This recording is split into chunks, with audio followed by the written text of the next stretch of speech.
What's going on, you guys? Let's get some hellos going.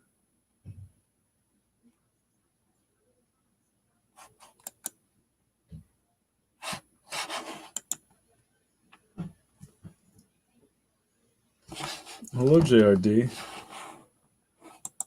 Oh, that's not good. Yo, what up, El Jamal? How you doing, family? You know what? I don't know. I can't say much. I'm glad that and fortunate that I have power right now. Though everybody's situation's pretty jammed up all over the country right now with the weather. Sip of coffee for Texas. It's getting hit real hard. But our connection's been really weird lately. Like I'm not even seeing the people's faces in the joins here. Hey Matt, how are you? Oh, Jamal went dark. Unless you did that on purpose. Yeah, where's July at? There you go. I don't know, man. I don't know what's going on. We had Rob Armstrong, the cartoonist behind Jumpstart, on Pencil to Pencil last night. We had a really good talk. To be honest, I was a little surprised there weren't more people watching. And during one of my things, it might have been the last coffee break or I can't remember. I'm doing too many things. A couple of people gave me some really good advice on how to promote better or advertise your stuff better. And I'm very aware of the algorithms.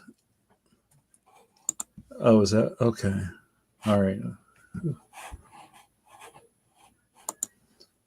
Hey, Mama Carla. Hi, brother. A sister adores you. I appreciate that. Love you much. Oh, snap. Nice glitch art. Oh, that's very cool. But, I appreciate you guys. But it was just like, I don't know. I'm like mildly frustrated with the numbers of the podcast. But I'm not going to gripe about that. I'm just happy. We had a really good chat with Rob. Got to learn a lot more about him. Another Philadelphia native. This is a very Philadelphia positive production because that's my deal. And I've said for years, especially when Philly winds up in the news, like the last big thing was, I guess, maybe saving the democracy, which was pleasant. But like when the Eagles won the Super Bowl a couple of years ago and all of a sudden, all of this attention gets turned on the city. And I even have some friends who live in other places like, what's up with Philly? Why y'all so crazy? But, I say this a lot. I even said it on the podcast last night. And I don't know if it glitched out or whatever because it was so spotty. But I said I say this all the time. There's something about Philadelphia and the people that come out of it that are talented or have talent or of some sort of entertaining mindset is that they're really, really, really good. And I'm not saying there's something in the water. There's fluoride in the water. I didn't say water. I said water. That's probably close enough. And no one loves you here. And I think that you kind of see that from the kind of people that come out of here who are very like never give up, never say die, like at all costs, no L's type of people, because there's never anybody here giving you false praise or going, yeah, you're the best person in our province. You go out there and show the world. It's like, so That's that could be Philadelphia's motto. And right. So, you get people like Armstrong. Rob Armstrong is, what was his thing? His strip Jumpstart is in the most papers of a, I think, of a black comic strip or something like that. There's some crazy thing, and that's amazing. But you don't get that kind of stuff by accident, right? Because he's dope and he does the work. And we talked about a lot last night about just muses aside, writer's block aside. When we started talking about writer's block, everybody kind of laughed because like that stuff just doesn't exist after a certain point. It's like you just do it. So I don't know if that is just like a drive thing, if that's just expert level stuff. But I also know it's just like there's no room to not have the spark. Like you gotta feed the furnace, right? So anyway, yay Philly. All right, I'm kind of missing what's going on. What up, Matt? Matt says Susan and I tuned in last night. What'd you think of the show? JRD poured boiling water on your hand, making tonight's coffee. Dude, I'm sorry, man. You got to be careful. Well, my man Carlos says, "Gots to be more careful. Be careful, man. It's nasty out. I don't need you hitting the urgent care." Sip of coffee for JRD's boiling accident. Matt says, "I'm going on a pencil to pencil promo blitzkrieg starting tomorrow." Thank you, brother. And you know what? It's almost like I feel like I'm e-begging or something. Just like I don't know what else to do. And maybe I shouldn't even get caught up in the numbers. I'm kind of not. Like, I think if I was, I'd be like reading books on how to grow your audience and all that other kind of garbage. But what I love about the caffeines, you know who you are, caffeine, is that we have a small group. We do our thing. Everybody enjoys it. And then people show up later and go, "Oh, wow, I didn't know. This is great. I'm going to go back and watch all of that's great." I don't know what I would do with 60,000 subs on YouTube. Like, I don't like that noise. To me, sounds incredibly hard to deal with. Incredibly hard to deal with. I might talk to my man Chris Pierce from Comic Tropes and ask him how that works. Like, how do you compartmentalize having that kind of audience online? Like, I've teased Mike Hawthorne a lot because I think he has like 100,000 followers on Instagram. And I'm like, I don't know, what does that do to your head? It's interesting. Clean says, "Alex, feel better." Yeah, feel better, Jordy. Suze knows. Caffeines don't let friends have decaf. Hold on, I gotta put us on here. Good looking out to my caffeines. You know who you are. Friends and regulars, not decaf. Tell them, Suze. Of Coffee Break with JN. And anytime somebody brings up decaf, something goes wrong. Like, didn't Matt like have an accident or something last week because there's decaf coffee in the house? We don't need a monkey's paw on Coffee Break with JN. Yo, Bros says, "I got a tiny bit of coffee left." You pre-sipping? You're a pre-sipper? Mama Carla says, "The show was glitchy last night. My feet kept going in and out." You know what? I thought it was me. It could have been me.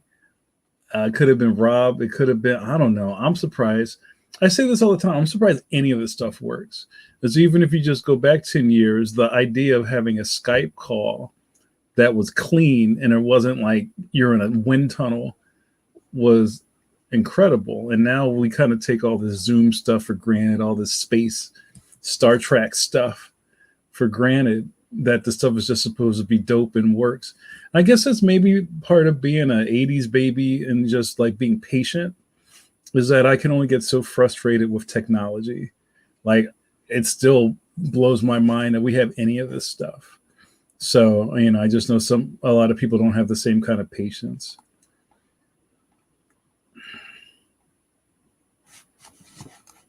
Jardy says, Jayan, I get it. I did a promo for new signups for my Patreon's 5th anniversary, and no one joined. A lot of the time, we're shouting in the wind and clinging on. Yeah, it's a real thing. Carla is fully caffeinated. Bling! That's right. Hold on. You guys need to check each other's rooms here. Sue says, no decaf for Matt. If Matt says I'm drinking in there, you guys need to have a family meeting. Uh, the one Facebook Live personality that I got a lot of ideas for Coffee Break from was I talked about her before. Antonella, the uncensored reviewer, is this British lady who I think she's a comedian, and she tries on like clothes, and she's really funny. And then she has this kind of like a live feed after dark where she's sitting on the edge of her bed reading viewer mail. And one of the things she says when somebody is having some sort of like bad relationship problem, and she's like, this conversation calls for what does she call a kitchen table conversation, where you got to sit at the kitchen table and like hash that out. This sounds like you need the kitchen table. That's right, family meeting. Yo, what up, Fletch? Fletch says, I Zoom chat with a buddy of mine in New Zealand all the time, and there's no delay. Still amazes me. I think we shouldn't lose our wonder of technology and just how far we've gotten. So it also makes it seem like so much weirder when things go wrong. You remember even like I'll keep saying 10 years ago, even 10 years ago, where there's somebody in your house who was the IT professional. Like, something's wrong with the Wi-Fi. Something's wrong with the Wi-Fi. Can you fix the Wi-Fi? What's wrong with the Wi-Fi? The printer will print. It won't print. I can't print. There's no internet. And you were like, hold on. And you had to go like unplug the router and plug it back in all the time. How often do you have to do that now with your whatever your setup is? Especially, and this is kind of the scary thing. Consider how hard this pandemic would be without internet.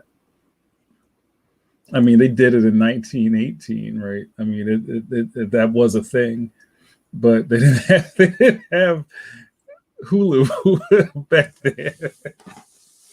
Like, all of the stuff that we were doing would not work then, and I probably wouldn't be here anyway. I'd have a whole other deal going on, but you get what I mean. Hope everybody's well. I'm so over the weather. Again, I think this is going to be a night of reflection, a night of humility, humbleness, because like I said, my people out in the South are really going through it. Power grids shut down. It's a mess. So yeah, it's messed up. Bros is back. Bros says, hey again, switched over to YouTube because Facebook wasn't loading on my computer. My phone is at 8%. Man, he's going to the edge. He's on E. I appreciate you, Bros.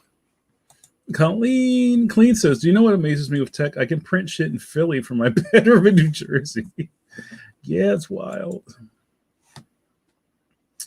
I wanted to talk about icebergs.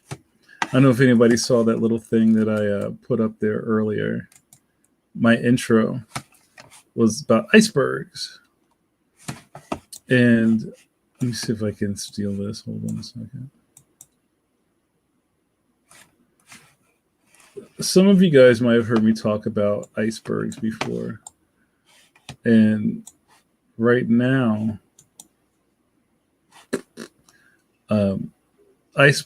the iceberg is one of my favorite analogies. I think I'm saying that right.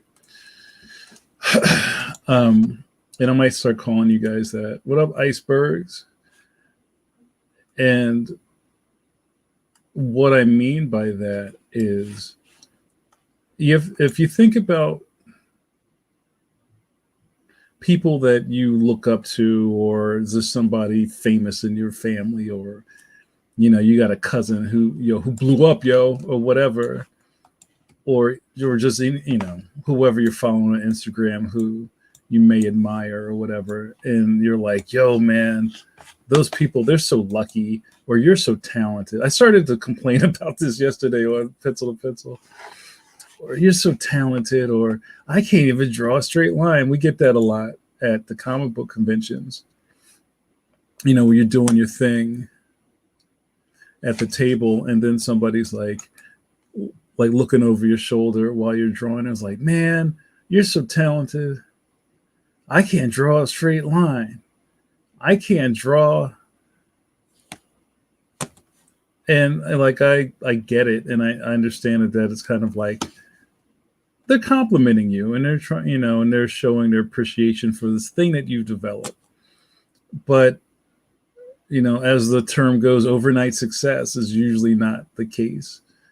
And people have years and years and years and years and years of stuff you don't see, or people not believing in them, or people holding you back, or resistance, or, fear, or something I talk to a bunch of my buddies about a lot, especially like the past 10 years. We talk about imposter syndrome a lot. That gets bandied around a little bit. But I think even more than as the fear of success, right? Fear of failure is something I think a lot of people understand, but fear of success can be just as toxic, right? Well, what if it actually works? What if this science experiment works? Then what? My life's going to change. People will start whatever. And that can create its own sabotage, right? Sorry, I sound so like sleepy tonight. My energy is kind of weird. So I wanted to kind of like talk about that with you guys tonight, and maybe share. I found this really cool image, but the internet's acting wild today. Let me see if I can make this work. Colleen says, I did icebergs, all the stuff under the surface you can't see. Yes, you're all my icebergs, right? Everybody that watches this show is successful in some way, form, or fashion that people probably don't understand, right? One of the things that I talk about when I talk to young people, or especially like young college kids who just feel like everything is up against them right at this moment. But at the same time, there's a lot of paralysis with college kids where they're not really thinking that far in the future. Right. So it's kind of like, well, I'm just going to dick around now. And then when I'm a senior, I'm going to be like, oh, shit. Right. The light comes on. What am I going to do? And, I'll say things like, you should try to, I don't want to say enjoy it, but I say you should try to use the resources, because this is probably going to be the last time you're going to have this much access to things to work on your craft that won't cost anything. And you have the propulsion of being in school where people are pushing you because they need stuff. You need to get this assignment in. You need to work on your capstone project. You need to have this. Everybody's meeting downtown on Saturday to go to this museum. You got to get up and go. Like, all that stuff stops when you're out of school, and then it's all on you. And that's a hard transition for a lot of people.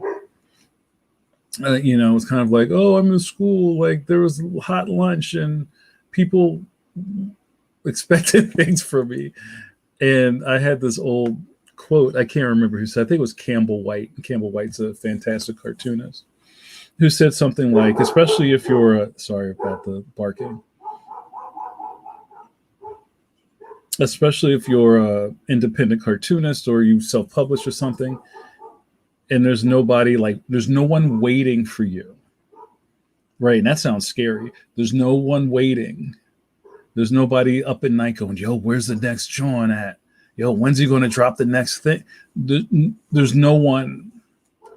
So think about the energy you have to expend to create that inside yourself, right? That could I guess manifests itself as like a mania, like I gotta make the next one, I gotta make the next one, and after a while that pays off or it drives you insane.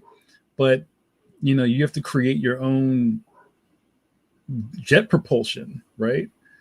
And that's the scary thing about like doing comics. And I know a lot of fears that some of my comic book buddies have, where it's like, yo, I got to have something on the racks at least every couple of months, or they forget about you.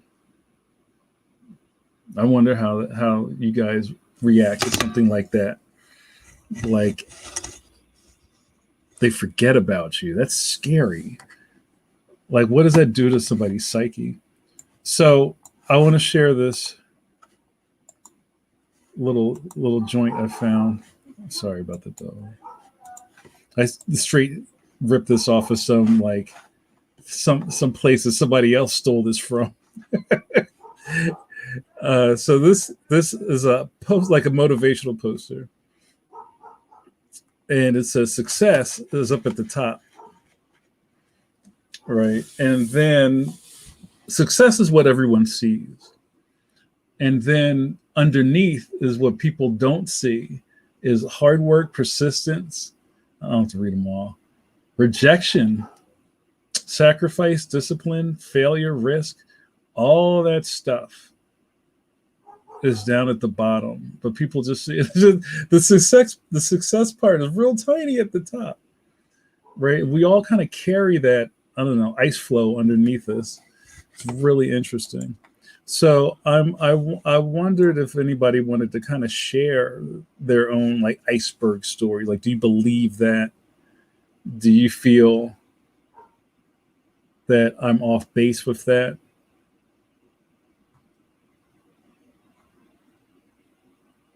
Let's talk about it.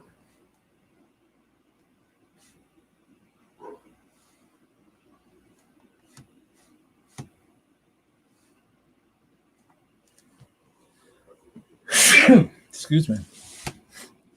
Paul Pay. What a Paul Pay. Looks like my love life.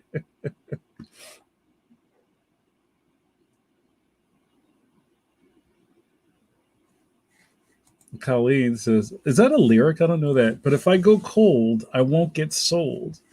I get put in the back of the discount rack like another can of beans. That's interesting. Oh, thank you. You're sweetie. JRD says the bottom three are much bigger for us. Doubts, failure, and risk. Right? Risk might be like the deepest one, right? I don't know if this is in order of some way, but just thinking about that, like risk is like, yo, it's either I do this or I don't do that, or I don't do this to get that, and kind of thinking about young people. And I said, remember the laundry conversation was that last week or 2 weeks ago, where I was talking about with young people, time is less important than money, right? You'll not as much anymore, but young people will kind of like blow a whole weekend doing something stupid, right? But then when you're older, you can't do that. You'd rather pay somebody to do something, so you get your time is more important than money, and then money is more important than time. That's it. Money's more important than time when you're young, and then time is more important than money when you're older. So, it's easy to. No, I'm sorry. I need more coffee. It's hard to tell your friends I don't want to go out tonight because I gotta draw these samples. What? Just do it when you get back. No, you know what? You guys go ahead. I'm going to do this. Right. And you do that long enough, you start to not become the fun one anymore. And you might lose people. Right. And that's fear. But that might turn into rejection. Your discipline creates rejections. And your discipline creates criticism. Right. And then the doubts come from the sacrifices. Right? Am I going to make it? What am I doing? Is it even worth this? But persistence, it's almost like all these things keep like tumbling down upon each other. It's really interesting. I'm going to go to what you guys have to say. You're gonna save me. Paul Pate says that's Billy Joel. Good. I'm not a huge Billy Joel guy, but if it was like Run DMC, I could have told you that. Matt says shrink that success part down to 10%, and that's me.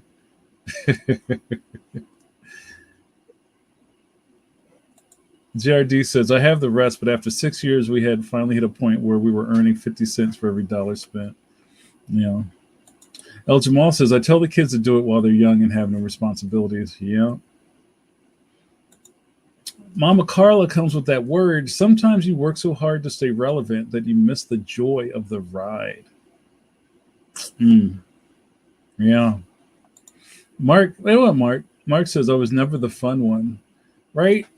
It's like those sacrifices are early where it kind of shapes, I don't know, the person you are on the outside. And it's funny because you then kind of crash up against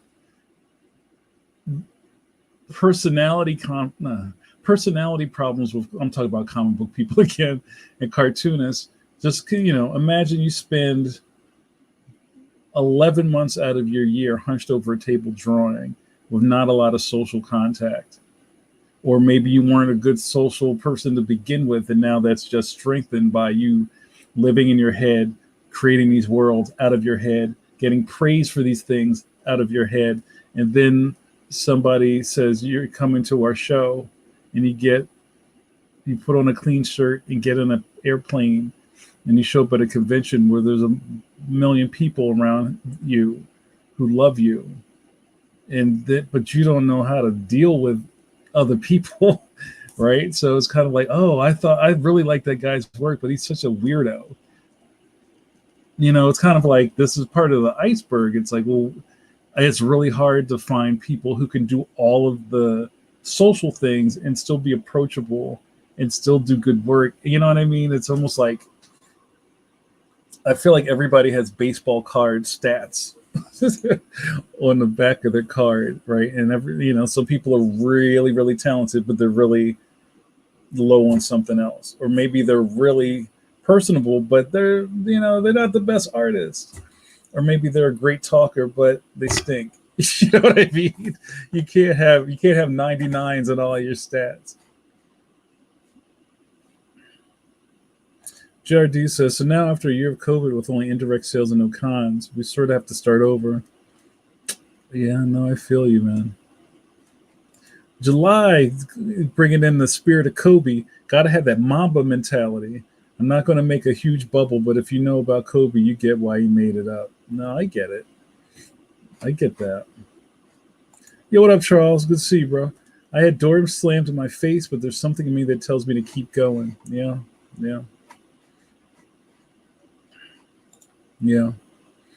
Colleen says, I feel like icebergs in my world are mental health related.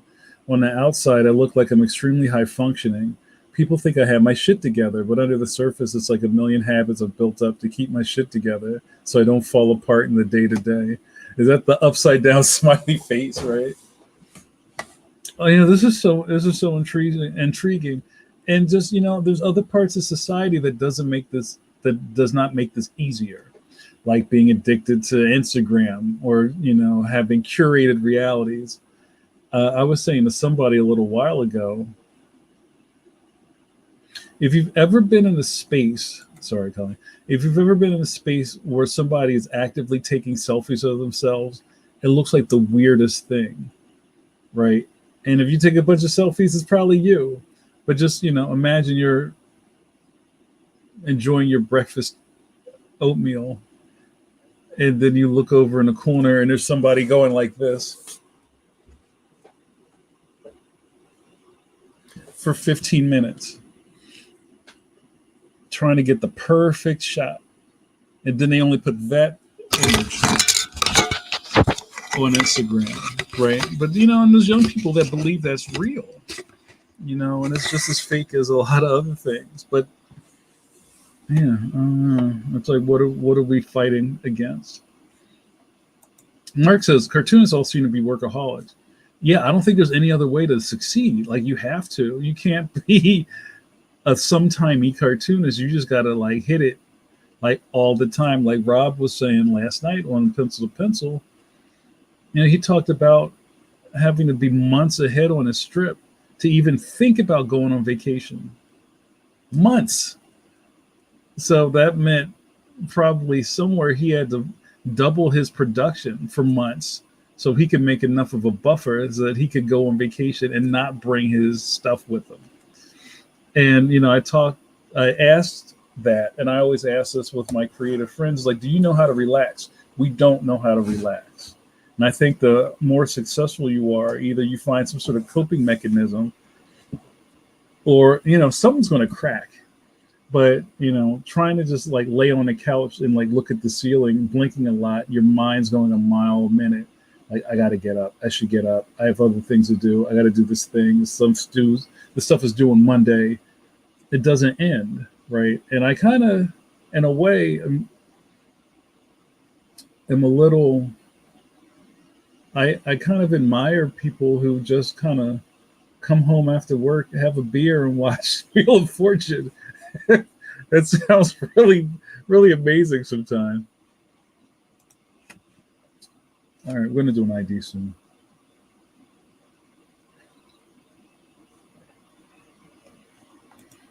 Yeah, Sue says his goal was to be a year ahead. OMG, isn't that wild? But that's just part of that game, right? And Rob's been he's been doing this trip for 31 years.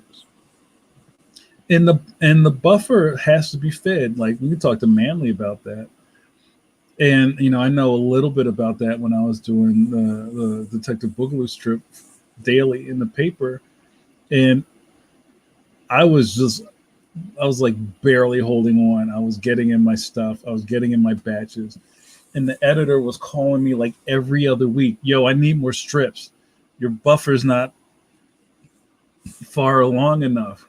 Can you get another month in? I'm like, fam, it's wild, and it never ends, right? So it's kind of like when you feel like you have, the week finish, you need to be thinking about the month ahead, right? And it's just like, so yeah, sip of coffee for anybody that's doing that kind of load, heavy lifting. Charles goes, I would draw until 3 or 4 o'clock in the morning. Yeah. Colleen says crocheting and knitting help. I was about to say crocheting. That's a whole other leisure activity. Crocheting and knitting help me with that hard to relax thing. It's meditative. I like that. Matt says, is that like clap it? How does Manly do 2 strips and other projects and all this stuff you guys do? That's the mantra, ass in the chair. That's it. I marvel at it. I marvel at a lot of my buddies who do a lot of stuff. But, I'm slowly beginning to realize that I do a lot of stuff. And I hope that people feel like this stuff I'm doing here adds up to one of those doing lots of things, because I do lots of things. I don't think anybody would ever say I'm lazy. I'm sure people call me a lot of things, but I don't think anybody could call me lazy. Right. And I have a lot of like creative pots boiling on the stove all the time. But I think it's easier to focus on marveling at somebody who does a lot of one thing. It's like, wow, you do a lot of that thing. But then it seems weird when you do more than one of those a lot of things at the same time. It's just like, right?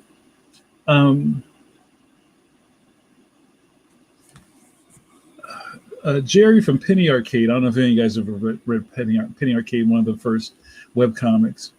Jerry said a long time ago when they were getting really popular, and then they started doing charities and gaming conventions and all this and doing freelance work.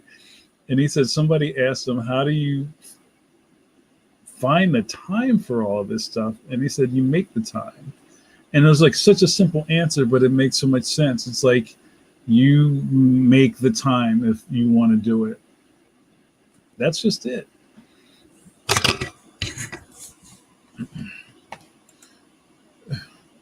Elgin Ball says, coming home and watching TV sounds terrible. I watch TV when I need to turn my brain off. Otherwise, I have to keep reading, coding, drawing, or writing. Even now, I'm editing scans and updating my Patreon. Yeah. Mark says, I'm in my mid-50s, and it's taken me this long to realize that it's okay if I don't draw like John Byrne. To just be myself, whoever that is, and discover where that takes me. Yeah.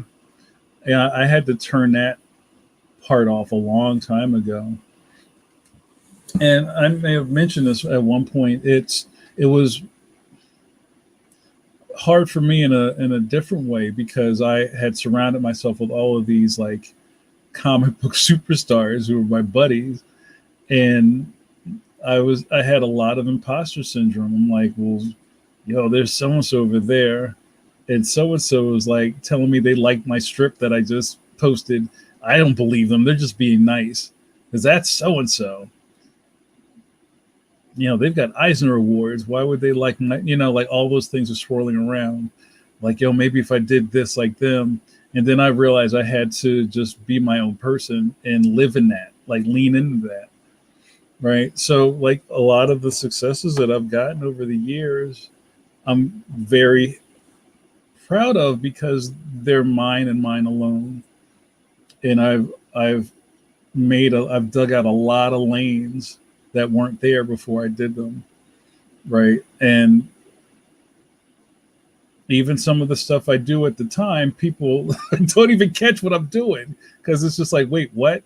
I've had a lot of wait whats in my career. Even wasn't a couple of days ago, I posted on my Facebook some old pictures from my tour at Comcast. And I remember when that was happening and I was like live tweeting from the airport, like, yo, I'm in the black car, I'm going to someplace in Oakland to give away Leon books. And it was just like silence. Like, wait, what? What do you do? What? No one, what? Right. So it's just like, and then, you get there, you get your respect in a different way. It's just like, you just got to blaze these trails and just make stuff happen. And then the rest of those things don't matter as much. Like, I'm not worried about how other people draw because I'm doing my thing. If that makes sense. That was a great statement, Mark.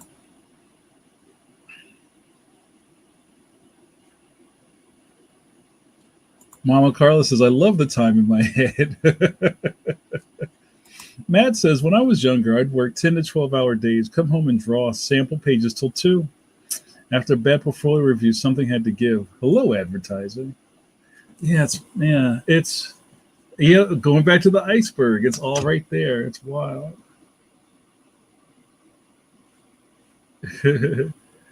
Charles, you kicking out? Charles says, which reminds me, got to go draw something for Black Calder Brewery of Detroit. Yo, that sounds like delicious beer. Let me know when that drops because I'd like some. I like to get a 6-pack of that.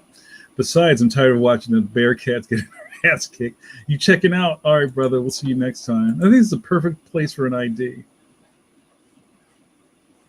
Where's my John? You're watching Coffee Break with JN. What is this? You can watch cartoonist Jamar Nicholas. That's me. Drink this coffee. That's this. And run his mouth. That's there. When he's out of coffee, video over. You know how this works. I had thought about going through my list of nicknames, and I actually put them in with a little note thing on my phone, and I thought it was really funny. So I might pull some of these up right now because I don't know how I amassed all these nicknames. All right, you ready? And I hope you guys are enjoying the episode. We're talking about icebergs. Let me know how you guys feel about this. Should we do more like focused coffee breaks where we kind of tackle a topic? All right, here's my JN nicknames. Look at that. Black Dick Cabot, Black Dusty Rhodes. I like Black Dusty Rhodes. Johnny Carson, Kevin Bacon of Comics, Grand Poobah of Indie Comics, Captain Scholastic, your internet safe space, your internet best friend, the psychiatrist. Am I missing any? There's got to be some I miss. Anyway, welcome, guys. If you like this madness I'm doing, you can do more of it. Like these fine folks up below on the crawl. Those are my GLOs. Good looking out. These fine people give me money on Patreon, and I put their names on screens.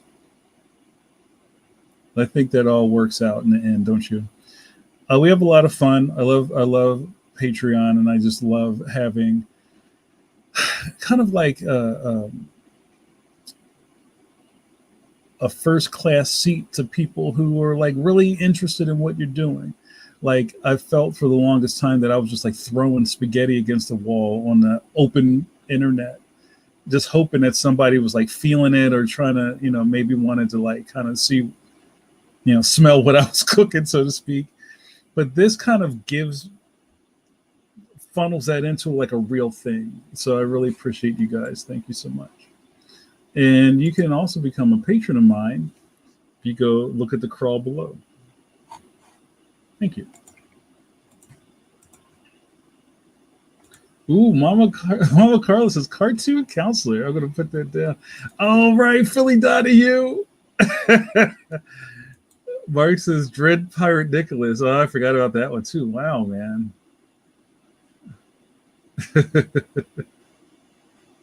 Paul Pate says a few years ago, back when you were on my podcast, that was a great episode. We had a lot of fun.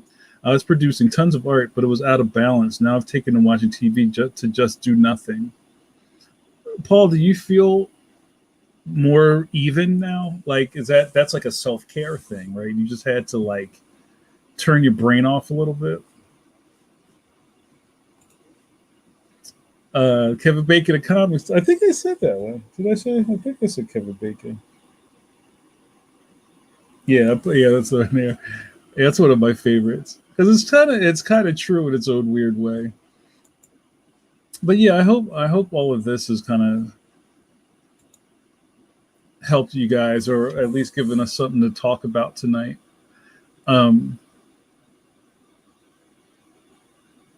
yeah, like I used to call. I had this name for when you would be at a comic book convention at your table, and any of my comic book creator friends know how this is, and somebody like walks past your booth, and then they kind of walk backwards, looking at you like, "Yo, what's that about?"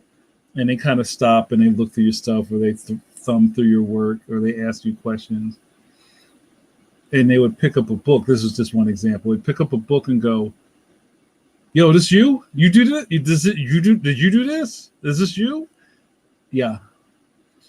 Yo, is this your first book? And like, I don't really know why people ask that question. Like, my old defensive brain would say, like, why does it look like it's my first book? Does it look amateurish? Do you not like it? What am I doing?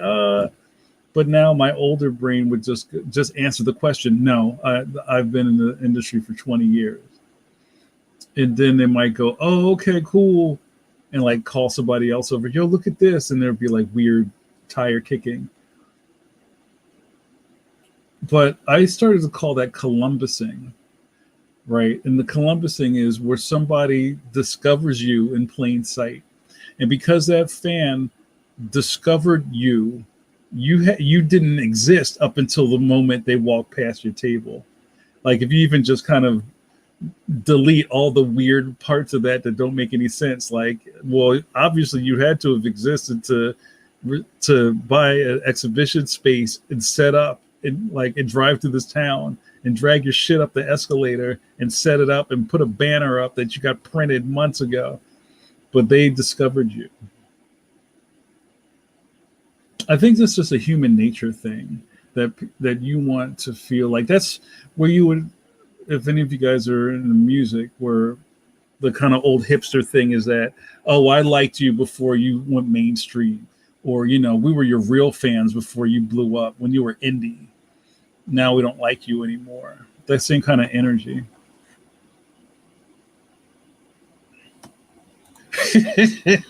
You draw that?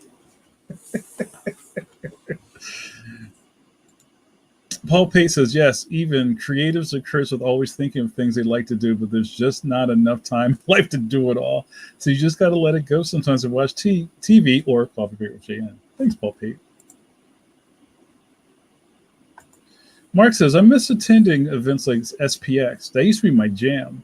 COVID restrictions are necessary, but they still suck. You know what, to be honest, I am way okay with not going to a comic book convention for the foreseeable future. It just seems like comic book conventions were dirty in the first place. You ever go to the men's bathroom at a comic book convention? And then, even to stick a pandemic on top of that, it was gross before all of this. But, I think we'll adapt. JRD says, good term, really good way to label it. Oh, Columbusing, right? It's a thing. And I understand people want to go like,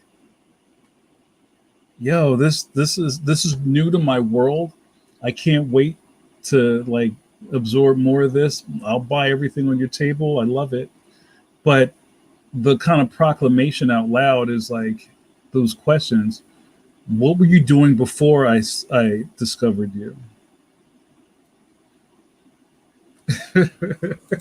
That says always hold it up until you get back to the hotel, bro. No, don't ever use the turlet at the comic book convention.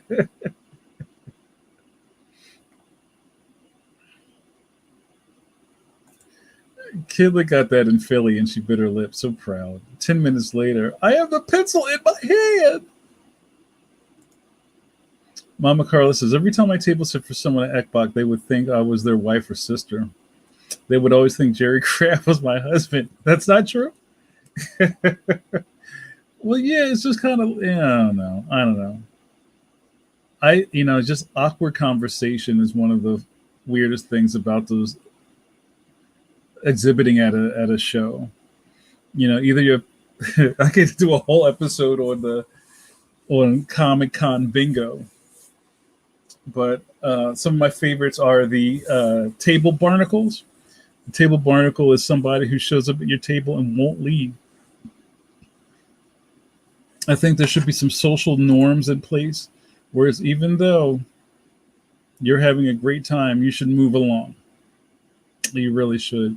Even come back around, but you got to move along. Or even that's great if you want to hang out, but can you move over? Because you're totally blocking my line of sight.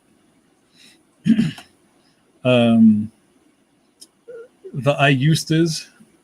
The I-ustas are people who show up and basically it's a, what do you call it?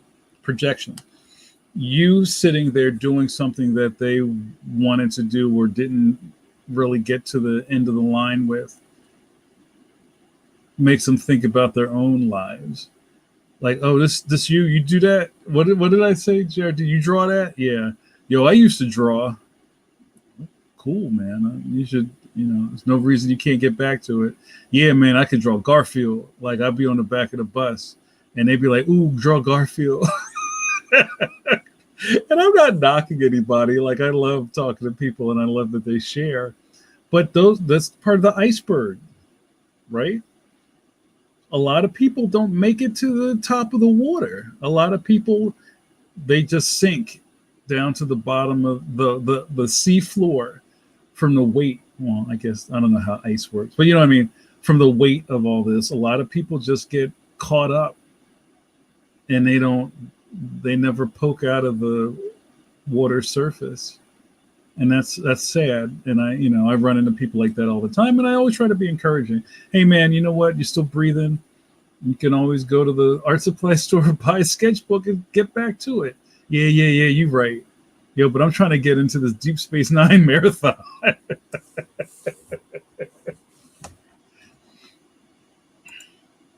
Mark says, I just like finding new comics at cons that I would never come across otherwise. I enjoy that.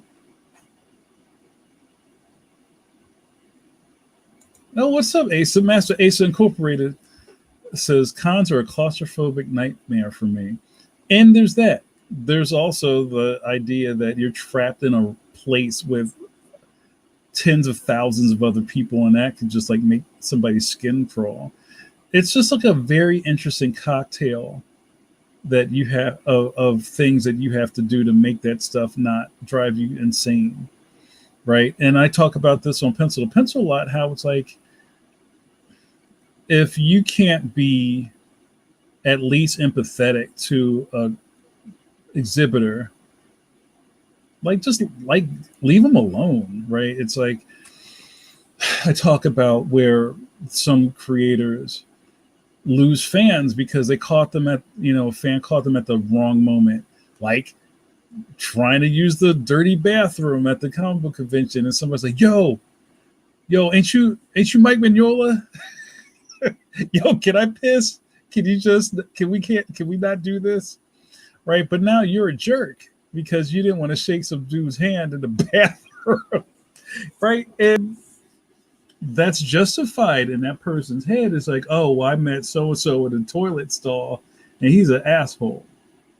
And then you've lost a fan. And then they usually go and poison other people in the space with that.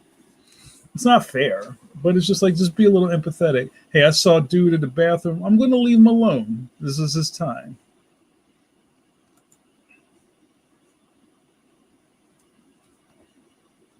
Oh, Bros, you just triggered me. I really don't like the wow. This is actually good, especially from someone you know.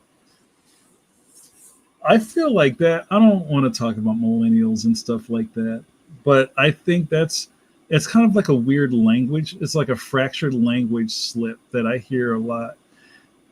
And I would kind of get on my work study students about it. Like when you say actually means that it's defaulted to not be good. So when you say it's actually good, that means that it's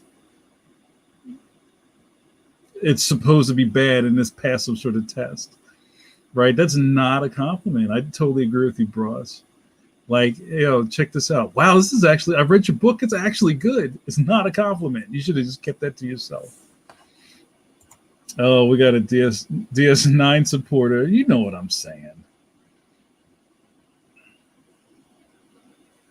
Elgin Ball says it's even more awkward when they think you are someone else, even when you have a 6-foot banner with your name on it. We're going to do the Venn diagram of El Jamal, Jamal Eigel, Jamar Nicholas. Yep, that happens all the time.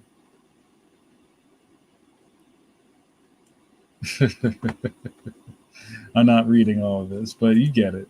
Table barnacle, yeah. Like just you got to scrape people off, and then it's like now you're a jerk because you're like, look, fam, can you keep it moving? Oh, well, I thought.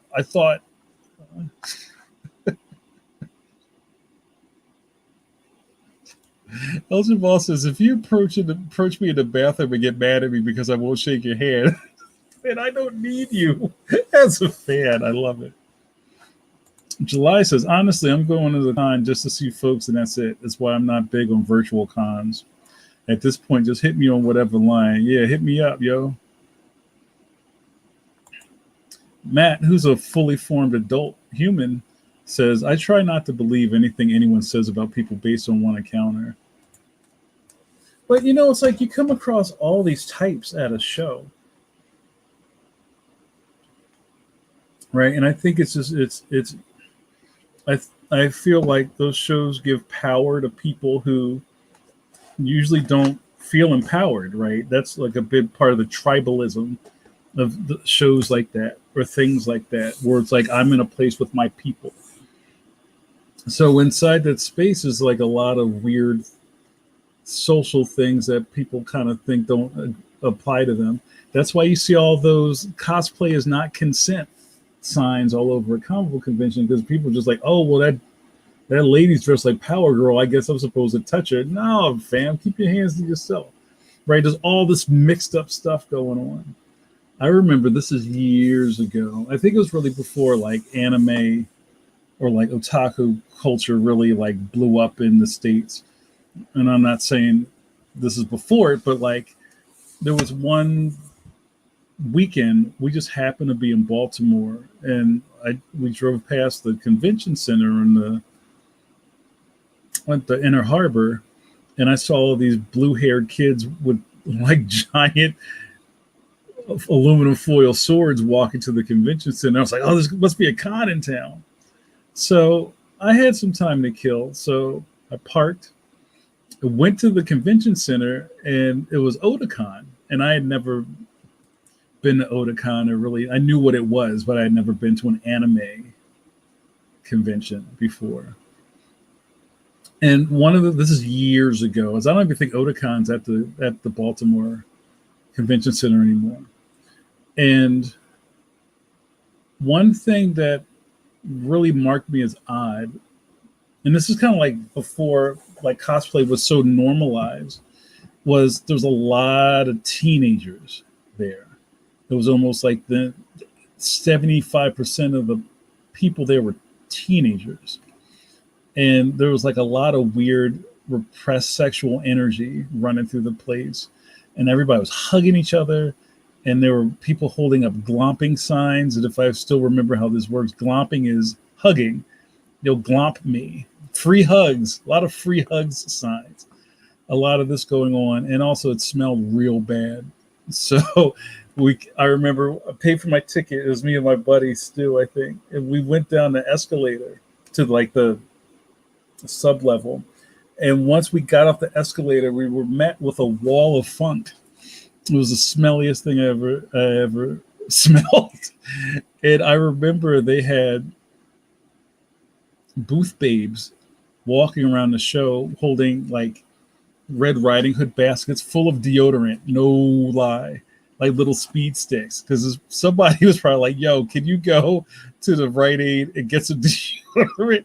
So it was just like all of this stuff was going on. But I understood that these people, everybody was really excited to be in a place where they weren't being judged. And I thought that was cool. But I never went back to Otakon.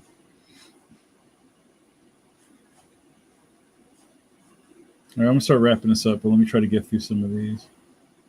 Mark says, I don't like to loiter too long at tables. I know the artists are working on selling their wares, and there's so much to see anyway. Yeah. And, I don't want to give off the wrong impression like you can't come talk to me. Like any of you guys know me or seen me at a show, I've run my mouth just like here. But there's a point where it's like if you're just standing around with your hands in your pockets, just go do something else. I'm not going anywhere. JRD says, someone started chatting with us and we chatted back, being polite, and a few minutes later they pulled out a fold of shit. That's like that one GIF where the guy walks by and like pops the chair. And a few minutes later they pull out a fold-up chair and got comfortable, blocking our table completely for 90 minutes. And we never got a chance to ask the person to move. Right? That's such a sensitive thing. Suze says, as a person with no artistic talent, I find I don't know what to say to artists. So I trip over words and say stupid stuff. Yeah, I don't know. I don't know. I think just being your normal Suze self is enough. Right? But I don't know. Like, and plus, like I said, going back to that social thing, there's a lot of people who just aren't good at talking, period. Right? So it's all awkward all around. The yin yang of awkwardness. JRD says, you don't get the same effect from seeing how much my kid has grown in a virtual con either. She's a grown up now. Sue says, Matt always talks about how nasty conventions smell. Yeah, it's pretty stinky. Yes, odor con. That's what we called it after that. I don't want to give them bad press, but it was just like I wasn't ready.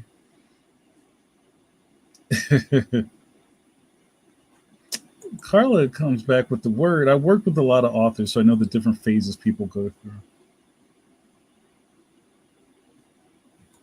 Here's the number one question. But did they buy anything? No, they didn't buy anything. Because people that buy things actually buy them and leave. The barnacles never buy anything. Well, that was fun, guys. I hope you guys got something out of that. See? Yeah, thanks for hanging out with me. I'm kind of low energy. I think a little tax from the elements. I've been shoveling snow like all day, and I'm tired. And I'm over the weather. I really am. And I know it's winter, and I'm usually not one of those people who's like, oh my God, it's snowing. Like, yeah, it's snowing. It's winter. We live in the East Coast. So it's all good. But sorry, my energy's not so super high tonight. Um, but I think we had a good time. Um, and I look forward to the next time we see each other. You know what Sue says? It's time to say those goodbyes. Get your goodbyes out. So I'm about to wrap this up. Um, yeah, let me know what you guys thought of tonight's episode. Was this different? Was it just like the regular stuff too? Mark says, "Thanks for the chat. I'm tired of clearing up notes. I'm so sick of doing. I broke my favorite shovel handle, and I was like, I can't go. You know what? You can't find shovels now. Like it's like trying to find swim trunks in the middle of the summer. Like you missed the season. This stuff's gone already. They already got Halloween candy out.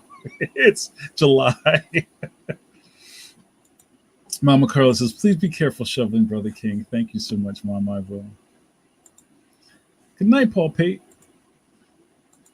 Paul Pate, when are we going to get some electric football in? Matt says we didn't talk about food. What's up with that? All right, we could talk about on my way out. What's your favorite convention food that you regret buying, but you just bought it because it was probably the cheapest thing at concession, but you really can't eat another hot dog?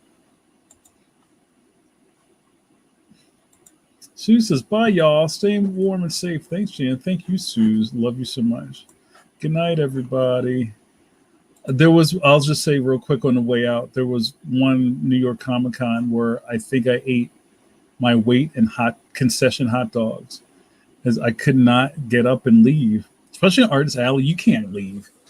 New York Artist Alley, you gotta ride that out.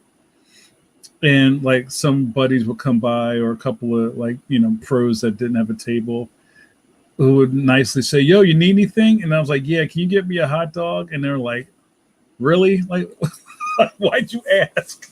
Like, I can't get up, but I really need something to eat." No more sticky buds ever. Corn dog. Ugh. El Jamal burgers. Always regret the burgers. You know what? I always try to get the chicken fingers. Feels like it's the best bet. Yo, what up, Tim? You were quiet. I didn't even know you were here. Good night, dude. Killing me with Rachel Maddow. I'm not changing the time, bro. You just got to live with it. All right, you guys. We had a good night. I enjoyed kicking it with you guys. My icebergs, you stay on a good path, right? Persistence overcomes resistance. Rest in peace, Mr. Magic. You've been watching Coffee Break with JN. I have been JN. Philly Donahue. And your internet best friend. We kicked it real nice tonight. My icebergs, the caffeine's in attendance. And we talked about all manners of things. And I hope this kind of helps soothe your troubled mind for at least an hour in your week. God willing, I'll be back here next Thursday at 9 p.m. to kick it with you. You guys stay safe. And if you're out there in the elements, take a break. Like when you're bending over and shoveling and you can't catch your breath, stop. Just put the shovel down and pull out your phone or do something. Listen to your body tell you, yo, cut this shit out. Because I don't need any of you guys dropping dead in the snow, all right? It's real out there. Stay hydrated. Drink water, not coffee. You'll never hear me say that again. El Jamal says, I got everything scanned to rename tonight. Look at that. All want it. And we'll see you next time. What happened here? Well, you got to hang out with me and watch me drink coffee and run my mouth. Now that I'm out of coffee, it's over.